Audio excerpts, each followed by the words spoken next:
NCP SP के प्रमुख शरद पवार ने ऐसे संकेत दिए हैं कि वे अब कोई चुनाव नहीं लड़ेंगे। शरद पवार ने कहा कि कहीं तो रुकना पड़ेगा। महाराष्ट्र चुनाव से पहले शरद पवार का यह बयान सामने आया है। शरद पवार ने कहा कि मैं कोई चुनाव नहीं लड़ना चाहता।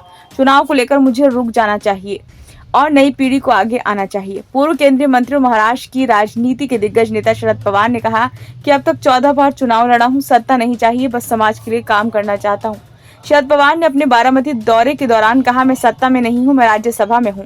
मेरे पास अभी भी 1.5 साल का वक्त काफी है। 1.5 साल बाद मुझे सोचना होगा कि राज्यसभा जाऊं या नहीं। लोकसभा तो मैं नहीं लड़ूंगा, कोई भी चुनाव नहीं लड़ूंगा। कितने चुनाव लड़े जाएं?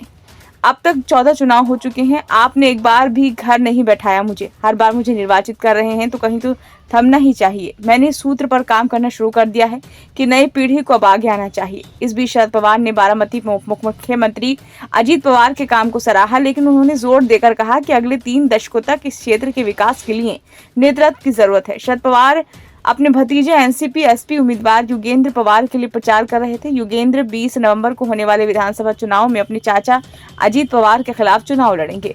बारामती के शेरसुफल में एक सभा को संबोधित करते हुए शरद पवार ने कहा कि साल की शुरुआत में बारामती लोकसभा सीट के लिए मुकाबला कठिन था, क्योंकि परिवार में लड़ा गया और अब 5 महीने बाद क्षेत्र के लोग ऐसी ही स्थिति देखेंगे।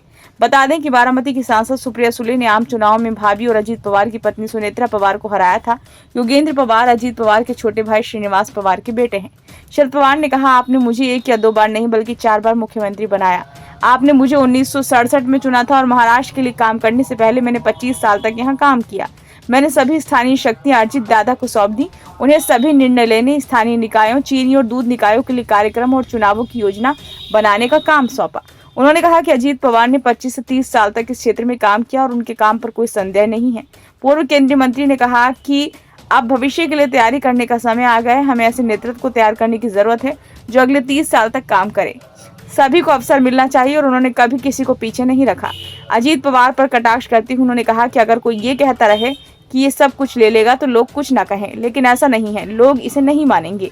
शरद पवार ने आगे कहा कि हालांकि वो वोट मांगने नहीं आए हैं, लेकिन बारामती के लोगों ने उन्हें कभी निराश नहीं किया है। ब्यूरो रिपोर्ट, नई दिल्ली।